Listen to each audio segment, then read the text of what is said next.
Whether your glass is half full or half empty, we have help. Anthony Robbins is a peak performance coach and motivational speaker who's helped millions of people get through their own personal tough times. Tony, it's good to have you here. Good morning. Thank you, Matt. Let me talk about fear right off the bat. Fear of not being able to make ends meet, provide for your family, fear you're going to lose your job or your home or a combination of the two. How do you tell people to deal with the emotion of fear?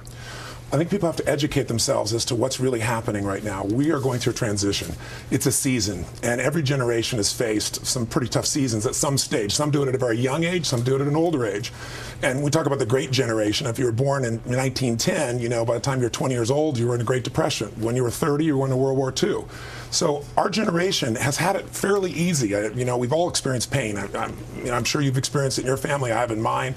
But we haven't experienced it at a cultural level to the extreme that we're starting to experience right now. So you're saying we haven't been adversity tested. We lived through a period where mortgages seemed too good to be true, so we bought bigger houses. That's right. Where gas seemed relatively cheap, so we bought more and bigger cars. Where the stock market was booming, so we invested. Now we're finally seeing adversity? We're seeing it at a much deeper level, and we're going to see more of it. I mean, we have $9.5 trillion worth of debt against the GDP that's, $13.5 trillion. So there are real challenges. They're not going to go away tomorrow, but here's what we have to be able to do. With every season, there are challenges, just like nature seasons, and there are opportunities. And right now, while you're seeing, huge deflation that we're seeing right now in prices of real estate, we're seeing people losing their homes at 250,000 people a month. We're putting ourselves in a position, we see this tremendous volatility in the stock market.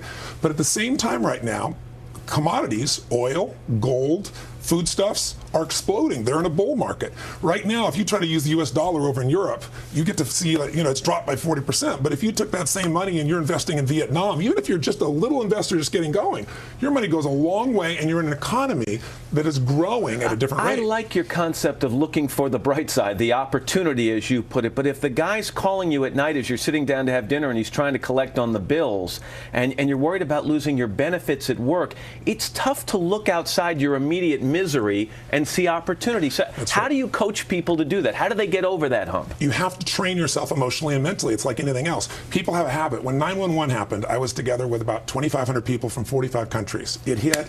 We got the phone call at 3 in the morning. We're actually in Hawaii. And I had about 110 different people from the financial district here. Many people live there. So 65 people plus had lost their entire business, all their friends, all their family.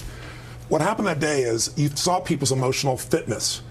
People that are angry got angry. They always get angry. People that were fearful got even more fearful. It was the end times. There were individuals there that were caretakers, and they were out there finding it. So it's a habit to find your emotions. So what I'd say to people is you have to discover what your emotional pattern is, and then you condition the emotion you do need. In those situations, what you need more than anything else is creativity, determination.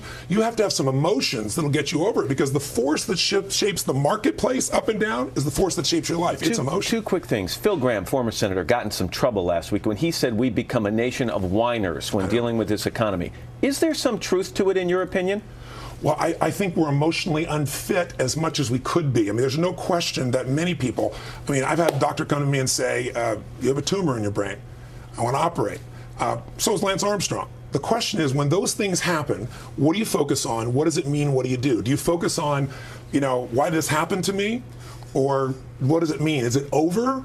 Or are you just beginning? Is this a gift? In Lance's case, he found a way to take enough action. After you deal with cancer, you look over at somebody on a bicycle, and it's pretty easy. He wins 7 of these in a row. So if we're supposed to get in this emotional good shape earlier on in our lives, is there an opportunity here, Tony, for parents? Families are going through a hard time.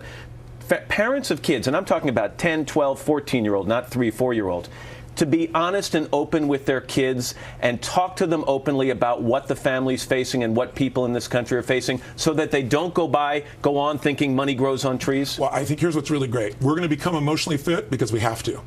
Necessity is there. But the thing that will give people hope is not positive thinking, it's role models. Sir John Templeton is one of my heroes. I interviewed him not long ago, and he just passed away, as you probably know, about a week ago. And here's a man who started with nothing. In 1939, Hitler is invading, and he went out at that time and said, maximum pessimism is when you can do the best. This is when you can grow.